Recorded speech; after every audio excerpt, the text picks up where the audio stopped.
Sir నిన్న ఏదైతే రైతులు ఉద్యమాలు చేశారో సార్, అది మొత్తం చాలామంది రైతులు ఈ గవర్నమెంట్ వచ్చిన తర్వాత వాళ్ళకి సరిగ్గా ఫండ్స్ రాని పరిస్థితి, ఈవెన్ ప్రభుత్వం గనక ఆదుకునే పరిస్థితి మనం చూస్తున్నాం గదా! సో, రైతులు అంత ఎత్తున ఉద్యమం కలెక్టర్‌గా ముట్టడించడం, కలెక్టర్ గారికి లెటర్ ఇవ్వడం, ఇందులో వైఎస్ఆర్‌సీపీ అనేది కీలకమైన పాత్ర పోషించింది. ఐ మీన్ అంటే అవినాష్ గారు కానివ్వండి, వీళ్ళందరూ చాలామంది నాయకులు ముందుకొచ్చారు రైతులను తీసుకొని.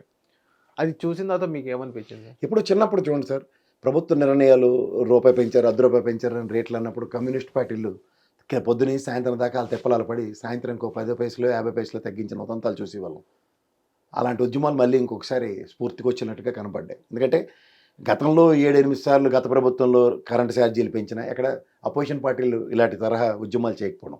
ఇందులో హిడెన్ ఎజెండా ఏంటంటే స్పాన్ ఆఫ్ 6 months యెస్. కరెక్ట్గా నిన్న మొన్నటికి 6 నెలలు కంప్లీట్ అయిన ఈ గవర్నమెంట్కి ఎంత ప్రజా వ్యతిరేకత ఉందా అన్నది ప్రజలకు తెలియజెప్పడం జరిగింది. హ్మ్. నిన్న ద సారాంశం ఆఫ్ ఎంటైర్ ఎపిసోడ్ 13వ తారీఖు నాడు జగన్మోహన్ రెడ్డి గారు రైతులు దీని గురించి పిలుపునివ్వడం, దీన్ని స్ట్రాటజికల్గా వాళ్ళు నిరోధించగలిగారు మీడియాలో పరంగా ఎక్కడ అటెన్షన్ రాకుండా. అది వీళ్ళు సక్సెస్ అనుకుంటే, కానీ నిగూఢంగా దాగున్న ప్రజా వ్యతిరేకతని ప్రజలు బయటకు వచ్చి నిరసన కార్యక్రమాల రూపంలో కలెక్టర్ ఆఫీసులు ముట్టడి, పంచాయతీ ఆఫీసులు ముట్టడి, మండల ఆఫీసుల ముట్టడితో సక్సెస్ సాధించారు. సక్సెస్ సాధించారు కరెక్టే సార్.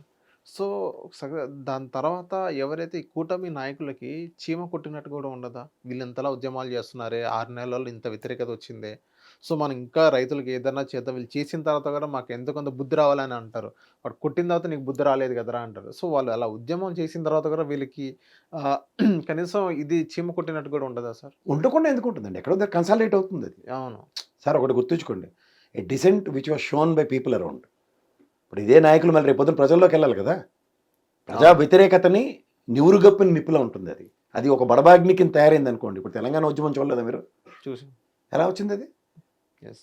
ప్రజల యొక్క మన్ననలు తీసుకునే వస్తుంది ఏమైనా ఉద్యమాలు. ప్రజలలోకి వాళ్ళ బాధని నా బాధ కింద ఎవడైతే అభివర్ణించుకుంటాడో అప్పుడు ఖచ్చితంగా సక్సెస్ నెరేషన్స్ ఉంటాయి. అది ఏ పార్టీకైనా సరే.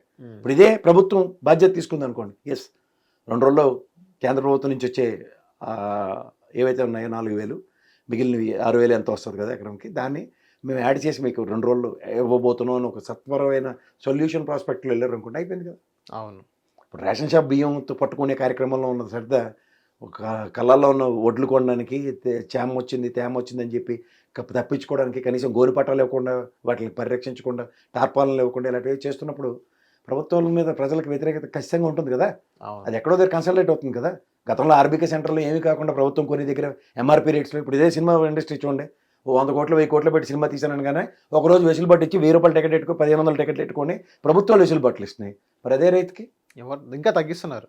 ఏమో పడుతున్న బాధలు, మానసిక సంఘర్షణలు, రాత్రి అనక పగలనక ఎండనక వాననక పండిస్తున్న పంటలకి చిరంజీవి గారు నీరు అని పాటలు పెట్టి 150 సినిమా, నెక్స్ట్ ఈ రైతుల మీద పరిరక్షించడానికి బాలకృష్ణ గారు ఇలాంటి సినిమాలు తీయడం కాదు కదా. వాస్తవానికి నిజంగా ప్రజలను ఎలా ఎదుర్కొంటున్నారో చెప్పమనండి. అవును. తెలీదా? తెలియదు సార్.